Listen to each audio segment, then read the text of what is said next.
बिस्मिल्लाहिर्रहमानिर्रहीम। अस्सलाम वालेकुम नाज़रीन, आप यूट्यूब चैनल देख रहे हैं। मैं इमरान खान हूं। बिलाखिर इमरान खान साहब की बहनों को खुद ही निकलना पड़ा अपने भाई के लिए, और मैं दो स्टेटमेंट्स आपको याद दिला दूं इमरान खान साहब के, क्योंकि उन दो बयानात के बगैर ये जस्टिफाई नहीं होगा। पाकिस्तान तहरीके इंसाफ जो मरूसी सियासत के इंतहाई खिलाफ है, और ये जमात जब बनी तो इसके सबसे बड़े नारों में से एक नारा था कि मरूसी सियासत नहीं होगी।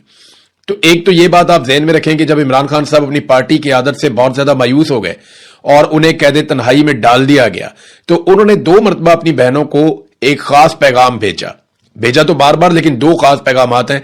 एक, इमरान खान साहब ने कहा कि मेरी बहनों को कहो कि जितनी जल्दी हो सके मुझे आकर मिले। ये वो आखिरी पैगाम है जो बाहर आया इमरान खान साहब की जुबानी, और ये मैंने रिपोर्ट किया था और उसके बाद इसकी तस्दीक भी हो गई। दूसरा एक पैगाम इमरान खान साहब ने अपनी बहनों के लिए भिजवाया था जेल में से, जब उनकी मुलाकातें बंद होने के करीब पहुंच गई थी।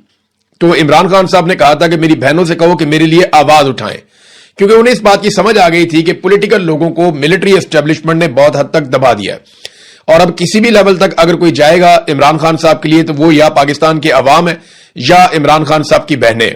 तो उन्होंने दो मरतबा अपनी बहनों को यह पैगाम भेजा, और उनकी बहनें बार बार अडयाला जेल के बाहर आती रहीं। उन्होंने सारी कोशिश की, बार बार पॉलिटिकल पार्टी को बुलाती रहीं। जिन लोगों ने इमरान खान के नाम के ऊपर वोट लिए और वो इक्तदार के मजे ले रहे हैं, उन तमाम लोगों को इमरान खान की बहनों ने बार बार मुलाकात करके मिन्नत की, तरले किए, उनको समझाया, उनको बार बार बताया, उनका फर्ज याद दिलाया, इमरान खान के पैगामात उनको बार बार पढ़ के सुनाए, लेकिन उन्होंने हिम्मत नहीं की, वो लोग निकले नहीं। तो बिलाखिर इन खवातीन को अब खुद निकलना पड़ रहा है।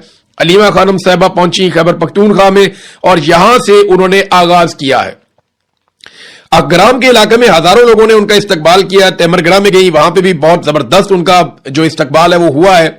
अब वो चित्राल की तरफ जा रही हैं, वहां पे वो एक तहरीक चलाएंगी। खैबर पख्तूनख्वा से वो तहरीक चलाती हुई बज़ाहिर ऐसे दिखाई देता है कि फिर वो पंजाब में जाएंगी, वहां पे तहरीक चलाएंगी। और कोशिश ये है अलीमा खानम की, ये तीनों बहनें मिलकर इस तरह का एक मोमेंटम बिल्ड करें कि दबाव डाला जा सके मौजूदा हुक्मरानों के ऊपर। अब सियासी लोग कर दे ही रहे। पहले आप सुन लें कि अलीमा खानम ने कहा क्या।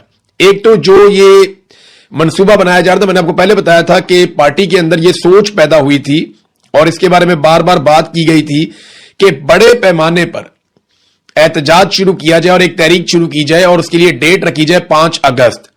लेकिन फिर मैंने आपको बताया कि मिलिट्री एस्टेब्लिशमेंट बीच में पड़ गई, और उन्होंने पाकिस्तान तहरीके इंसाफ को कहा कि आप इसकी कॉल देंगे आखिरी हफ्ते में, आखिरी 2 हफ्तों में आप कॉल देंगे, 1 या 2 हफ्ते में, यानी जुलाई के आखिरी 10 दिनों में आप कॉल दे सकते हैं। और फिर 5 अगस्त को जो आपका एहतजाज होगा वो सिर्फ 1 दिन का होगा, इससे ज्यादा आपने एहतजाज नहीं करना। तो अलीमा खानम ने उसको मुस्तरद कर दिया। उन्होंने कहा जी ये क्या बात हुई कि 1 दिन के लिए इमरान खान के लिए। उन्होंने कहा जी अब हम मुस्तकिल दबाव डालेंगे, और दबाव के नतीजे में इमरान खान साहब का ना सिर्फ आंख का इलाज करवाएंगे बल्कि उनके हकूक भी उन्हें लेकर देंगे। जो जाली केसेस है, इमरान खान साहब जेल में बंद है, उनको आजादी मिलनी चाहिए, सादी सादी बात है। पहले सुने अलीमा खानम ने क्या कहा और फिर रद्द-ए-अमल किस तरह का आ रहा है। उन्होंने कहा इमरान खान की आंख जानबूझकर जाया की गई है। क्या ये पाकिस्तान में इमरान खान की आंख का इलाज भी नहीं करवा सकते? ये इतने कमीने हैं। इमरान खान कहते थे दुश्मन हो और कमीना ना हो, लेकिन ये दुश्मन भी है और कमीना भी है। उन्होंने जानबूझकर कैद तन्हाई में रखा हुआ है। फैमिली की अव्वलीन तरजीह इमरान खान का इलाज है। इमरान खान ने कहा हुआ है कि जिद्दोजहद इबादत है, इस जुल्म के खिलाफ खड़े होना है। इमरान खान को 8 महीनों से कैद तन्हाई में रखा हुआ है। इमरान खान कैद तन्हाई में है क्योंकि ये इमरान खान से खौफ खाते हैं। इमरान खान से ये खौफ इसलिए खाते हैं क्योंकि इमरान खान अवाम की आवाज है। वक्त आ गया है कि अब जब हम निकलेंगे तो वापस घरों को नहीं आएंगे। अडयाला में जा जाकर पंजाब के लोगों का खौफ भी खत्म हो गया है। खैबर पख्तूनख्वा पहले जिम्मेदारी लेगा और फिर पंजाब भी उसके साथ निकलेगा। इमरान खान ने कभी नहीं कहा कि मेरे लिए भीख मांगो। इमरान खान ने हमेशा यही कहा कि मैं जेल में मर जाऊंगा लेकिन यजीद के सामने सर नहीं झुकाऊंगा। इमरान खान के लिए दबाव बढ़ाना होगा। तहरीक का मकसद दबाव बढ़ाना है। जब हम सुनते हैं कि बातचीत हो रही है, ये लोग भीख मांग रहे हैं, किस चीज की भीख मांग रहे हैं, किस चीज की बातचीत कर रहे हो? 80% पाकिस्तानी इमरान खान के साथ खड़े हैं। पहले अपनी ताकत तो दिखाओ, फिर बातचीत करना। बातचीत ताकत की पोजीशन से करो। ये बात बिल्कुल ठीक है। देखिए, जब आपके साथ इतनी बड़ी पॉलिटिकल पार्टी है, इतनी बड़ी तादाद में आपके साथ पब्लिक है, तो आपकी पोजीशन हमेशा बेहतर होती है। एक बात मरियम नवाज ने कही थी, नवाज शरीफ भी ये बात कहते थे कि पहले मुजामत होगी तो फिर मफामत होगी। जब आप ताकत की पोजीशन में बैठते हैं बात करने के लिए, जैसे ईरान बातचीत करने के लिए बैठा तो टेबल पे उसने बहुत कुछ हासिल किया। कमजोरों के साथ तो कोई बातचीत भी नहीं करता, हासिल क्या करना है। इमरान खान ने 1 साल कबल कहा था कि खैबर पख्तूनख्वा में अपनी तंजीम को मजबूत करो। सुहेल अफरीदी को स्ट्रीट मूवमेंट का कहा था। वक्त आ गया है, तहरीक को आगे बढ़ाओ, तंजीम मजबूत करो, सब कारकुनान अपने एमएनएज एमपीएस पर दबाव बढ़ाएं। हुकूमत पाकिस्तान कोलैप्स कर चुकी है। ये वो बात है जो मैं कई दिनों से आपको बता रहा हूं कि ये मुकम्मल तौर पे कोलैप्स कर गए। आसिम मुनीर साहब के हाथ पांव फूले हुए हैं, उनका रजीम मुकम्मल तौर पे नाकाम हो चुका है। अब वो ये सोच रहे हैं कि मलबा डालना किस पर है। मलबा डालने के लिए उन्हें मिल कोई नहीं रहा, और पाकिस्तान तहरीक इंसाफ ने कोई बहुत बड़ा एहतजाज इस्लामाबाद की जानिब गुज़िश्ता 1.5-2 साल में किया भी नहीं है, तो ये मलबा भी किसी पे नहीं डाल सकते। तो इनके हाथ पांव फूले हुए, इनके हाथ में कोई चीज बाकी नहीं रह गई। अब वही बात अलीमा खानम कह रही है कि हुकूमत पाकिस्तान कोलैप्स कर चुकी है। आप पाकिस्तान में माशी, इंतजामी और अदालती हालात देख लें, अब आपको निकलना होगा। इससे पहले एमएनएस एमपीएस को जाकर कहे आप आगे बढ़े, हम कारकुनान आपके साथ हैं, आपको इमरान खान के लिए निकलना होगा। अब कारकुनान इन एमएनएस एमपीएस को चलाएंगे। एमएनएस एमपीएस को खौफ है हम निकलेंगे तो कोई हमारे साथ नहीं निकलेगा। अब कारकुनान उनको निकलने की यकीन दहानी करवाएंगे। एजेंसियां बातें फैला रही हैं कि ग्रुपिंग है, हम इसकी तरदीद करते हैं। कोई ग्रुपिंग नहीं है, आप सब लोगों ने निकलना है, आप लोग तैयारी करें। तो ये अब इमरान खान की बहनें जो हैं वो अलग अलग निकलेंगी, और वो अलग अलग जगह पे, तीनों बहनें हैं, वो 3 बहनें ज्यादा मुतहर्रिक हैं, वो निकलेंगे अलग अलग जगह पे, कारकुनों को मुतहर्रिक करेंगे पंजाब के अंदर, खैबर पख्तूनख्वा के अंदर, और वो एक फाइनल मूवमेंट की तरफ जाएंगे। स्ट्रीट मूवमेंट वो कहां गई?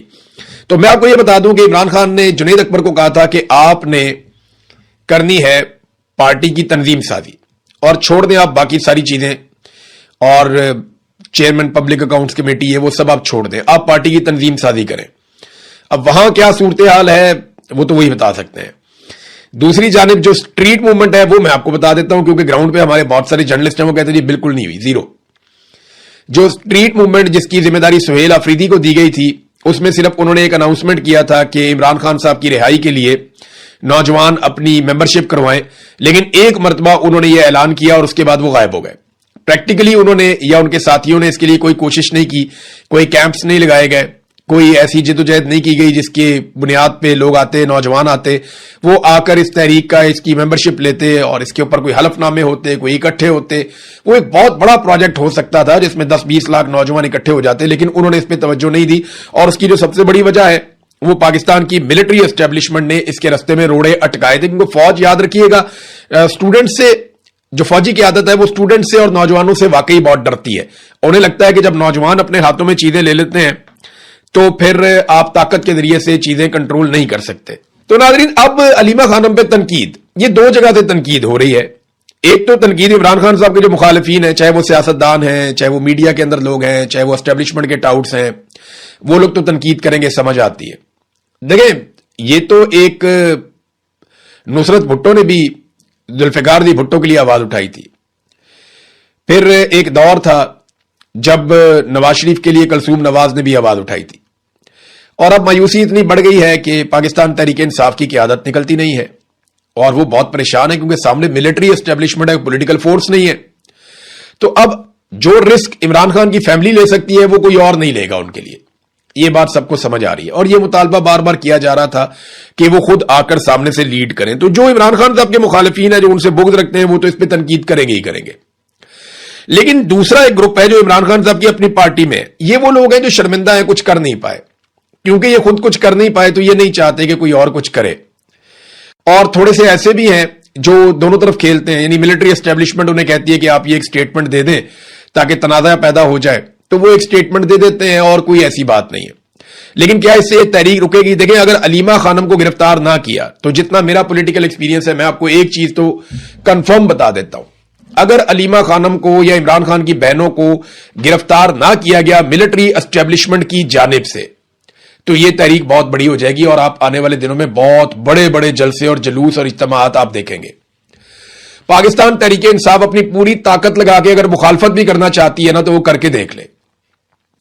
ये गंडापुर, सुहेल अफरीदी, जुनैद अकबर साहब, अगर ये सारे मुखालिफ भी हो जाए, अव्वल तो नहीं है, لیکن اگر یہ سارے مخالف بھی ہو جائے نا علیمہ خانم کے اور عمران خان کی بہنوں کے، اس کے باوجود وہ اتنے بڑے بڑے اجتماعات کر دیں گے کہ یہ سر پکڑ کے بیٹھ جائیں گے سارے. یہ مجھے آئیڈیا ہے، کیونکہ پبلک ان کے ساتھ کھڑی ہوگی. وہ اس وقت عمران خان کا موقف بھی کھل کر بیان کر رہی ہیں اور وہ عمران خان کے حق کے اندر سب سے اگلی صف کے اندر کھڑی ہوئی ہیں. تو یہی وجہ ہے کہ لوگ ان کے ساتھ کھڑیں گے. لوگوں کو سروکار جو ہے وہ عمران خان سے ہے، لوگ باقیوں کو نہیں جانتے. تو کچھ لوگ کہہ رہے تھے جی یہاں پہ موروثیت نہیں ہے، پاکستان تحریک انصاف میں فیملی پالیٹکس کی کوئی جگہ نہیں ہے. تو دیکھیں گنڈا پوروں کے اوپر تو کبھی بات نہیں کی گئی، وہ بھی تینوں بھائی پالیٹکس کے اندر ہیں. پھر اسی طرح جو ہے وہ خٹک کے اوپر کبھی بات نہیں کی گئی، شاہ محمود قریشی کے خاندان پہ کبھی بات نہیں کی گئی، چودھری خاندان پہ بات نہیں کی گئی. تو یہ علیمہ خانم کوئی الیکشن لڑنے نہیں آ رہی، نہ اس نے سینیٹر بننا ہے، نہ وزیر بننا ہے، نہ کچھ اور بننا ہے، نہ ان کے بچوں نے پالیٹکس کرنی ہے. یہ صرف اپنے بھائی کے لیے آ رہے ہیں. اور عمران خان کبھی ان کو پالیٹکس میں آنے بھی نہیں دے گا. جب عمران خان وزیر اعظم پاکستان تھا تب اس نے ان میں سے کسی کو کچھ نہیں دیا. نواز شریف نے پورا ٹبر لگایا ہوا نا، رشتہ داروں کے رشتہ دار، آگے سے ان کے رشتہ دار، یہ جناب فلانا ہے، اس کو بھی اندر کرو، اس کو بھی لگاؤ، اس کو بھی لگاؤ. انہوں نے پورا کا پورا خاندان ٹبر میاں نواز شریف نے پالیٹکس کے اندر جھونک دیا اپنا، سب کو لگایا ہوا ہے. ادھر سرداری ہیں وہ بھی یہی کرتے ہیں، دور قریب کے سارے رشتہ دار پالیٹکس کر رہے ہیں. لیکن عمران خان نے ایسا نہیں ہونے دیا. انہوں نے اپنے رشتہ داروں کو گو کہ انہوں نے بہت سٹرگل بھی کی کچھ لوگوں نے، لیکن انہوں نے نہیں. میں ذاتی طور پہ سمجھتا ہوں کہ حسان نیازی کی یہ اب اس کا حق بن گیا ہے، یعنی یہ اس کی رسپانسبلٹی بھی بن گئی ہے. جتنی اس نے قربانی دے دی ہے، جتنی اس نے مار کھا لی ہے حسان نیازی نے، اب اس کی ذمہ داری ہے کہ وہ پالیٹکس کو نہ چھوڑے. اگر وہ پالیٹکس کو چھوڑے گا تو وہ بہت بڑی زیادتی کرے گا کہ اتنی مار کھانے کے باوجود، اتنی تکلیفیں برداشت کرنے کے باوجود، پاکستانیوں کے لیے اتنی آواز اٹھانے کے باوجود، جب وہ ایک جگہ پہنچ گیا اور وہاں سے اگر وہ پیچھے ہٹتا ہے تو وہ زیادتی کرے گا. اب موروثیت پیچھے رہ گئی. اس آدمی نے جتنی مار کھائی ہے، اتنی مار تو ان جتنے لیڈران اس وقت پاکستان میں موجود ہیں اتنی کسی نے بھی نہیں کھائی. وہ فوج کے پاس قید تنہائی میں رہا لمبے عرصے تک، اس کو فوجی عدالت سے سزا دلوائی گئی. تو اب اس خاندان میں کم سے کم یہ ایک آدمی تو ایسا ہے جس کا میں ہمیشہ حمایت کروں گا اگر وہ کبھی بھی کہے گا کہ میں پالیٹکس میں آتا ہوں، اور اگر وہ کہے گا کہ میں پالیٹکس میں نہیں آتا تو میں اس کی مخالفت بھی کروں گا کہ یار اس جیسے لوگ اگر پالیٹکس میں نہیں آئیں گے نا تو پھر پالیٹکس کو نقصان ہوگا اور پاکستان کی پالیٹکس آگے نہیں بڑھے گی. ناظرین، فضل الرحمان صاحب کو میں نارملی اپنے ویلاگ کے آخر میں بتاتا ہوتا ہوں، لیکن انہوں نے ایک سٹیٹمنٹ ایسا دے دیا تقریر کرتے ہوئے، اس میں 3 چیزیں بڑی اہم ہیں اور میں آپ کے سامنے رکھنا چاہتا ہوں اور یہ انکشافات آپ سمجھ لیں. ایک تو فضل الرحمان نے کہا کہ بلوچستان میں بغاوت پہلے بلوچ علاقوں تک محدود تھی اور اب پشتون علاقے بھی خون سے نہلا دیے گئے، اور اس کے لیے انہوں نے ذمہ دار قرار دیا پاکستان کی ملٹری اسٹیبلشمنٹ کو. انہوں نے کہا کہ اب وہاں سے 50 لاشیں آ رہی ہیں جو پشتون علاقے ہیں اور وہاں پہ بغاوت پہنچ گئی ہے. کوئی ریاستی رٹ باقی نہیں ہے، بچے اسکول نہیں جا سکتے، مغرب کے بعد پولیس باہر نہیں نکل سکتی. یہ حالات بلوچستان میں اور خیبر پختونخوا میں دونوں جگہوں پہ ہیں، لیکن بلوچستان کا تو بیڑے ہی غرق ہو گیا. فضل الرحمان صاحب نے دوسرا انکشاف کیا کہ ہمیں کہا جا رہا ہے کہ ہم لشکر بنا کر نکلیں، ہتھیار اٹھا کر نکلیں. انہوں نے کہا جی ہم نے تو انکار کر دیا کہ ہم ہتھیار اٹھا کر نہیں نکلیں گے، آپ ہمیں لڑوا دیں گے پھر آپ بیچ میں سے نکل جاتے ہیں. اور وہ یہ کہتے ہیں کہ آپ یہاں پہ ہمیں قتل و غارت گری کی طرف دھکیل رہے ہیں. ہم نے کوئی لشکر نہیں بنانا، ہمیں کوئی کسی قسم کی لڑائی کے اندر آپ نہ دھکیلیں. پھر آپ ہمارے اوپر احسان چڑھاتے ہیں کہ آپ کے لوگ شہید ہو رہے ہیں، خون بہ رہا ہے. بھئی آپ اس کے لیے پیٹی باندھتے ہیں، تنخواہ لیتے ہیں، ہم آپ کو اپنے خون پسینے کی کمائی سے ٹیکس دیتے ہیں اور اس میں سے آپ تنخواہ لیتے ہیں. تو آپ کو جس کام کے لیے تنخواہ دی جاتی ہے آپ وہ کام کریں، اپنے خون کا احسان ہمارے اوپر مت ڈالو. یہ فضل الرحمان صاحب نے کہا کلیئر الفاظ میں. یہ بات اگر کوئی پاکستان تحریک انصاف کا آدمی کہتا تو اس کو انڈیا کا ایجنٹ قرار دے دیا جاتا، لیکن فضل الرحمان صاحب کو اتنی تو چھوٹ ہے. انہوں نے بڑی کلیئرلی یہ بات کی کہ اگر فوجی یا پولیس والے شہید ہو رہے ہیں تو بھئی تم تنخواہ لیتے ہو اس کام کے لیے، اپنے خون پسینے کے پیسے سے ہم تمہیں دیتے ہیں تنخواہ اپنی حفاظت کے لیے، تو تم یہ آپشنل تو نہیں تھا، تم نے خود ہی کہا تھا کہ ہم نے یہ نوکری کرنی ہے، ہمیں پیسے ملنے چاہیے، تو مل رہے ہیں، اب لڑو. ہمیں کیوں کہتے ہو کہ لشکر بنائے اور بنا کے بندوقیں اٹھا کے اسلحہ ہم ان کے سامنے مقابلے میں آ جائیں؟ آپ نکل جائیں گے، ہم یہاں قتل و غارت گری میں مارے جائیں گے جیسے ہمیشہ ہوتا رہا. تو فضل الرحمان صاحب نے یہ بات کی. اور تیسری بات جو فضل الرحمان صاحب نے کی، انہوں نے کہا جی اگر الیکشن لڑنا ہے نا تو وردی اتارو اور آ جاؤ میدان میں، پتہ چل جائے گا کہ آپ کو کتنے لوگ ووٹ دیتے ہیں اور کتنے لوگ آپ کو منتخب کرتے ہیں. فضل الرحمان صاحب نے ذرا تھوڑی سختی کر دی وردی اتارنے کی بات. میں چیلنج کرتا ہوں کہ عاصم منیر صاحب فیلڈ مارشل بھی رہے، یونیفارم بھی پہنے اور الیکشن لڑے عمران خان کے مقابلے میں. عمران خان کے کیا यास्मीन राशिद के मुकाबले में, वो भी छोड़ें आप, सनम जावेद के मुकाबले में इलेक्शन लड़े। सनम जावेद भी मेरे ख्याल में बहुत टफ हो जाएंगी। चलो कोई और सोच लें, आप लोग बता दें। Field marshal Asim Munir uniform पहन के पूरी ताकत इस्तेमाल करके एक फ्री एंड फेयर इलेक्शन लड़े, अपने सारे वसाइल इस्तेमाल करें सरकार के, लेकिन इलेक्शन का रिजल्ट पब्लिक के वोटों के जरिए आना चाहिए। हल्का भी खुद ही चुन लें, शहर भी खुद ही चुन लें। ये इलेक्शन नहीं, एक इलेक्शन नहीं जीत सकते। वो फजल रहमान साहब ठीक कह रहे हैं कि वर्दी उतार के लड़ो, लेकिन मैं तो कहता हूं वर्दी पहन के भी नहीं लड़ सकते। ये सिर्फ बंद कमरों में बैठ के इलेक्शन चोरी कर सकते हैं और कुछ नहीं कर सकते। खैबर पख्तूनख्वा में बहुत सारे ऑपरेशंस की इत्तलात आ रही हैं। इसके बारे में खैबर पख्तूनख्वा की हुकूमत ने एक तरदीद जारी की है और पीटीआई खैबर पख्तूनख्वा ने इसको शाया किया है। वो ये कहते हैं कि किसी नए फौजी ऑपरेशन की मंजूरी नहीं दी गई, सोशल मीडिया के दावे बेबुनियाद हैं। बजट की मद में मुख्तस फंड हंगामी सूरत हाल, कुदरती आफात, नकल मकानी और रिलीफ समेत मुख्तलिफ इंतजामात के लिए होते हैं। उन्हें किसी नए ऑपरेशन से जोड़ना हकायक के मुनाफी है। वो ये कहते हैं जनाब हम कोई किसी किस्म का कोई ऑपरेशन नया नहीं होने दे रहे। मेरा एक सादा सवाल कि एक कानून है खैबर पख्तूनख्वा में, action in aid civil power, जिसके तहत फौज मिलिट्री ऑपरेशन करती है खैबर पख्तूनख्वा में। ये इजाफी इख्तियारात हैं जो पाकिस्तान की फौज को खैबर पख्तूनख्वा में दिए गए हैं, बाकी सूबों में नहीं है। मेरा सवाल यह है कि सुहेल अफरीदी की हुकूमत ने आते ही अनाउंस किया था कि हम ये कानून खत्म कर देंगे। इस कानून को खत्म करने के लिए उन्होंने अभी तक क्या किया? देखें, अदालत के अंदर तो इनके पास बहाना है ना कि हम जाते हैं, अदालत हमारी रिट वापस नहीं ले रही, हमने अपील की हुई थी, वो अदालत हमारी अपील वापस नहीं ले रही। वह 100 रास्ते और हैं। आप चुप करके बैठ जाएं, अदालत भी चुप करके बैठ जाए, तो आप मिलजुल के मैच खेलते रहें, तो वो तो एक अलग बात है। लेकिन आपके पास 2/3 अक्सरियत है खैबर पख्तूनख्वा में, आप जब चाहें इस कानून को दोबारा कानून साजी से खत्म कर सकते हैं। लेकिन आपने अभी तक action in aid civil power कानून को खत्म नहीं किया, जिसके तहत यहां फौज ऑपरेशंस करती है खैबर पख्तूनख्वा में। ये इजाफी इख्तियारात हैं जो फौज को दिए गए हैं। तो दावे इन्होंने बहुत बड़े बड़े किए थे, लेकिन काम इन्होंने कुछ भी नहीं किया। हमारे ऊपर ना ये बहुत बड़ा बोझ बन गया, ये ऑपरेशन, ये हर चीज को डंडे के साथ संभालते हैं। मैं आपको एक और चीज बताता हूं, मैंने आपको पिछले दिनों बताया भी था, लेकिन कुछ तफसीलात मैं आपके लिए लेकर आया हूं। ये एक पाकिस्तान के अंदर प्रोजेक्ट है बहुत बड़ा, आपके बिजली के बिल के अंदर आता है नीलम जेलम सरचार्ज। अब ये Neelum Jhelum hydro power project है, इसके जो सरबराह हैं वो भी एक lieutenant general retired Mohammad Saeed साहब है। कोई इनसे पूछेगा कि इन्होंने अरबों रुपए जाया किए, वो पैसे कहां गए? ऑडिटर जनरल ऑफ पाकिस्तान के मुताबिक 30 अरब रुपए का इन्होंने खसारा कर दिया इसी एक प्रोजेक्ट के अंदर, और पावर हाउस बंद होने से प्रोजेक्ट को 100 अरब के लगभग का नुकसान हुआ है। यानी आप अंदाजा करें कि 100 अरब से जायद का इन्होंने नुकसान कर दिया पाकिस्तान का। लेकिन क्योंकि ये एक lieutenant general retired Mohammad Saeed साहब हैं, इसलिए इनसे पूछ कोई नहीं रहा। इसका एक हेडरस और एक टेल रस है, ये एक टनल है, टनल का एक हेड है एक टेल है, ये दोनों जगह से गिरी है। आप अंदाजा करें कि कैसा शाहकार इन्होंने तामीर किया, क्योंकि पाकिस्तान की फौज ज्यादातर ये काम करती है और डिजाइन भी ये लोग खुद ही करवाते हैं। तो इस किस्म का डिजाइन किया गया, इस तरीके से बिजली बनाने की कोशिश की गई कि इसकी टेल भी गिर गई और इसका हेड भी गिर गया। जुलाई 2022 में इसका टेल रस टनल जो है वो गिर गई और पैदावार अगस्त 2023 तक बंद रही, यानी 13 महीने तक पैदावार बंद रही। बहुत नुकसान हुआ। उसके बाद जनाब उसको सेट किया तो 1 मई 2024 को इसकी हेडरस टनल है वो गिर गई और पावर हाउस बंद हो गया फिर दोबारा से। अब लगातार नुकसान हो रहा है।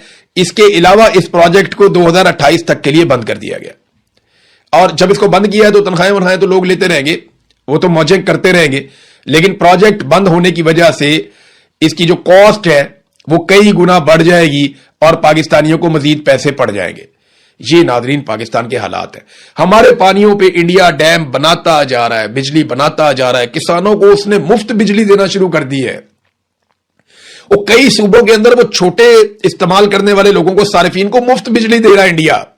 वो तरक्की करता जा रहा है, आगे बढ़ता जा रहा है हमारे पानी के बलबूते के ऊपर। और हम क्या कर रहे हैं? हम अपने ही पानी से बनने वाले मंसूबे रोक रहे हैं, बंद कर रहे हैं।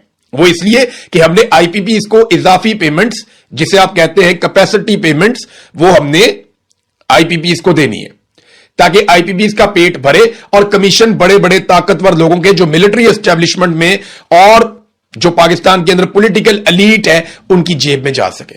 वो पैसा बनाने पे धड़ाधड़ लगे हुए हैं। इंडिया अपनी आवाम का सोच रहा है और हमारे लोग किसका सोच रहे हैं? अपना और अपनी नस्लों को और अपनी जेबें भरने का सोच रहे हैं। एक स्टेटमेंट मैं आपको दिखाता हूं, ये ढीठ कितने हैं लोग, आप ये देखें।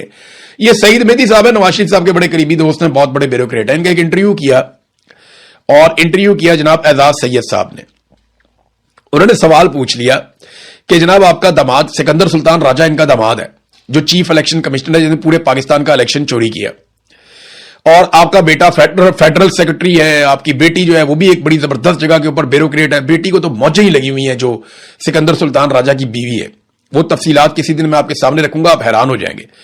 तो उससे पूछा कि जनाब आपका बेटा, दामाद, बेटी सारे ब्यूरोक्रेसी में इतनी आला जगहों पे लगे हुए हैं, कोई नसीहत ही कर दें। अच्छा, ये सारे ही जो लगे हुए हैं ना, वो लगे ही हुए हैं, तबाहियां फेर दी हैं। जो सिकंदर सुल्तान राजा ने कर दिया, जो इनकी बेटी ने कर दिया, बर्बादियां फेर दी इन्होंने। अब वो मशवरा क्या दे रहा है? वो ये कह रहा है कि अपना काम सही तरीके से ईमानदारी से करें, सोच समझ कर करें, इतनी हिम्मत पैदा करें कि आप गलत काम से इनकार कर सकें। हो सकता है कि इसका आपको नुकसान हो, मगर जब तक ऐसा नहीं होगा हमारी ब्यूरोक्रेसी ठीक नहीं होगी। ओ फिटे मुंह भाई, यानी आप सिकंदर सुल्तान राजा के आप ससुर हैं और आप कह रहे हैं अपना काम ईमानदारी से करें, कोई गलत काम करने का कहे तो इसको इनकार कर दें। यह आदमी खुद चलकर चला गया था, इलेक्शन कमीशन के दफ्तर से निकला था रात के वक्त बगैर सिक्योरिटी के, और जब ये वापस आया तो फॉर्म 47 साथ लेकर आया था। फिर जो पाकिस्तानियों के साथ हुआ वो पूरे पाकिस्तान ने देखा। तुम्हारे खानदान ने पूरे पाकिस्तान को निचोड़ के रख दिया। पूरे पाकिस्तान का आज तक का सबसे बड़ी डकैती तुम्हारे खानदान ने मारी, और तुम यहां बैठ के भाषण दे रहे हो कौम को। यही तरीकाकार है पाकिस्तान में। ये भाषण देते हैं, बाहर निकल के जनाब ये करो, ये करो, ये करो, दूसरों को नसीहत करते हैं और खुद अंदर से दाव लगाते हैं। इसी वजह से आगे नहीं, इनकी शक्लें पहचाने, पाकिस्तानियों को चाहिए इनको पहचाने।